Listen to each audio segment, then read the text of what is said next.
इस 10 साल में 1 लाख करोड़ रुपए के काम इस लोकसभा क्षेत्र में करने का मैंने प्रयास किया।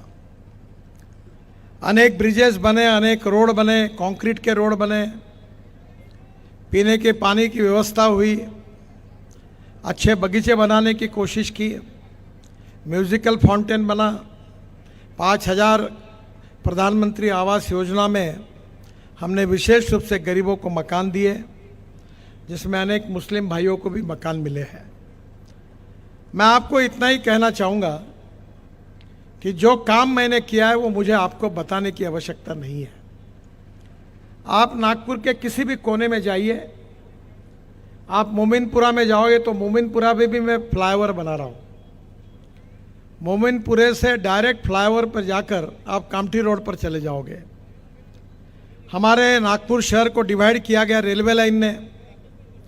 हर जगह पर अंडरपास, ब्रिज, पूर्व नागपुर, मध्य नागपुर और उत्तर नागपुर के बीच में अनेक हुए हैं। यह शहर सुंदर हो, स्वच्छ हो और हिंदुस्तान में पर्यावरण के दृष्टि से भी प्रदूषण मुक्त हो, एक कोशिश हमने की। मुझे बहुत खुशी है कि आपके यहाँ से नज़दीक भांडेवाड़ी है, जहाँ कचरा डाला जाता था और कचरे के दुर्गंध के कारण बहुत लोगों को तकलीफ होती थी। हसनबाग तक उसकी बात आती थी, तकरारें होती थी। हमने 2 योजनाएं तैयार की कि नागपुर शहर का जो कचरा है, पहले उठाने के लिए हमको 250 से 500 रुपये टन पैसे देने पड़ते थे।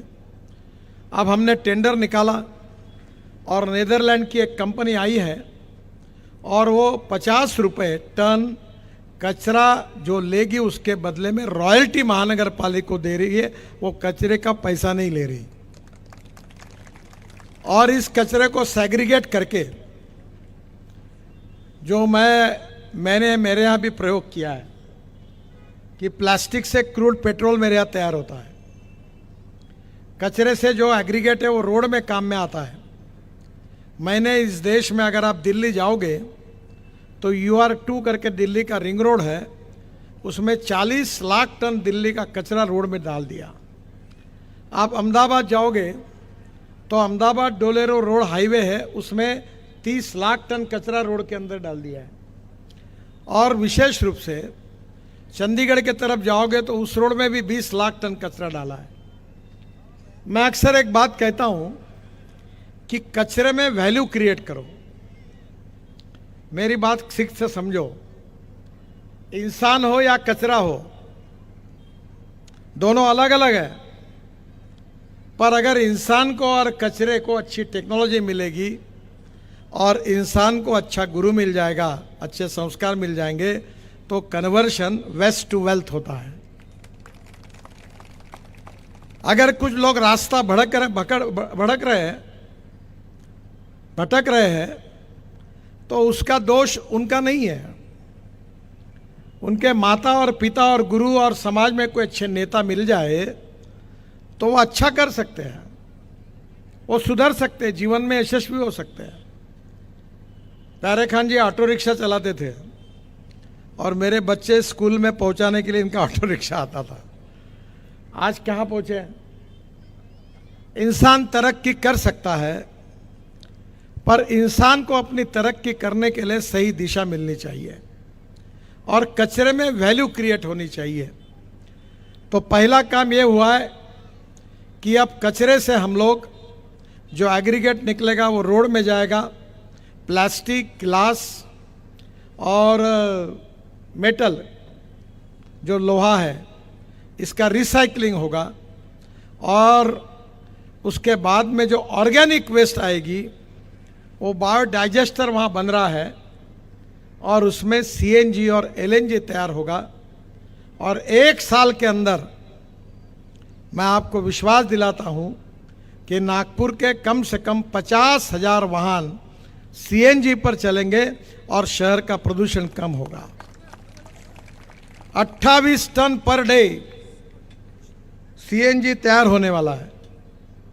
और अभी 8 दिन पहले ये बजाज स्कूटर के मालिक राजीव बजाज मेरे पास आए थे उनकी मैंने इलेक्ट्रिक चेतक स्कूटर लॉन्च की थी। बोले आपका हाथ बहुत शुभ है, अब हमने सीएनजी पे स्कूटर लॉन्च तैयार की है, वो भी आपको लॉन्च करना है। तो मैंने कहा मैं तो अभी चुनाव में हूँ चुनाव के बाद आपको ज़रूर समय दूंगा। और इसलिए मैं आपको बताना चाहता हूँ कि हमने भांडेवाड़ी का इतना बड़ा डंप यार्ड था वो खाली करवाया। अब वहाँ जो कचरा है वो पुराना बसा हुआ है, वो सेग्रीगेट हो रहा है और वो कचरे से हम लोग पैलेट बना रहे बड़े। और वो चंद्रपुर ज़िले में एसीसी का माणिकगढ़ का जो सीमेंट प्लांट है उसमें बॉयलर में जलाने के लिए रोज ट्रक से वहाँ भेज रहे हैं।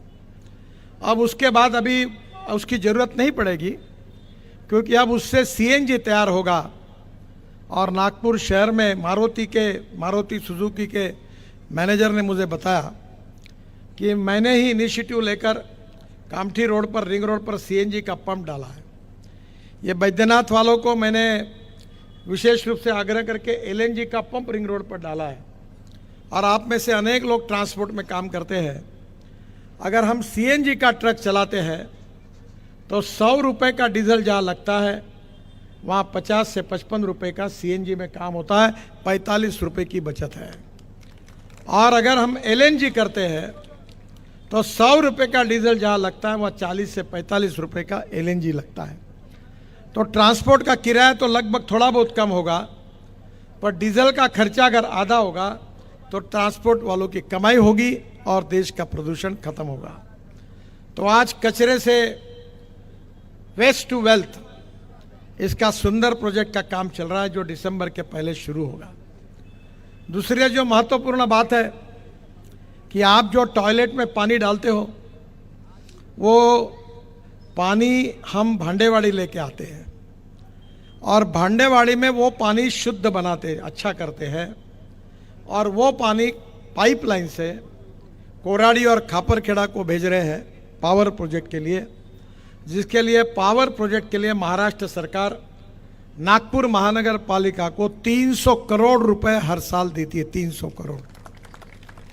और वो 300 करोड़ आपको ड्रेनेज लाइन, पानी की पाइपलाइन, रोड, बिजली, मार्केट्स खड़े करने के लिए, आपके विकास के लिए खर्चा होते हैं। इसी को कहते हैं वेस्ट टू वेल्थ। और दूसरी बात जो है वो मैं आपको ये बताना चाहूँगा कि ये वेस्ट टू वेल्थ इसलिए होता है कि कोई भी चीज़ का विकास करना है तो पहली बात यह है कि अप्रोप्रिएट टेक्नोलॉजी चाहिए, तंत्रज्ञान चाहिए, फिर विजन चाहिए, दृष्टि चाहिए। मैं बहुत बार ये कहता हूँ कि आप आंखें दान कर सकते हो पर समाज के विकास की दृष्टि दान नहीं कर सकते। नेता बहुत है, पार्टियां बहुत है, पर दुर्भाग्य यह है कि उनको सबको अपने बारे में सोचना है। और इसलिए राजनीति जो होती है, बात तो बड़ी बड़ी होती है, पर चुनकर आने के बाद यही करते हैं कि मेरे पत्नी को टिकट दो, मेरे साले को टिकट दो, मेरे लड़के को टिकट दो, नहीं मिला तो मेरे ड्राइवर को टिकट दो, और 4 भी नहीं होंगे तो मेरे चमचे को टिकट दो। और फिर आपके सामने आकर दुनिया भर का भाषण देते हैं। कथनी और करने में बहुत अंतर होता है। और इसलिए मैं राजनीतिक नेता और कार्यकर्ता नहीं हूँ, मैं सामाजिक कार्यकर्ता हूँ। और अक्सर आप YouTube पर मेरे भाषण सुनते होंगे।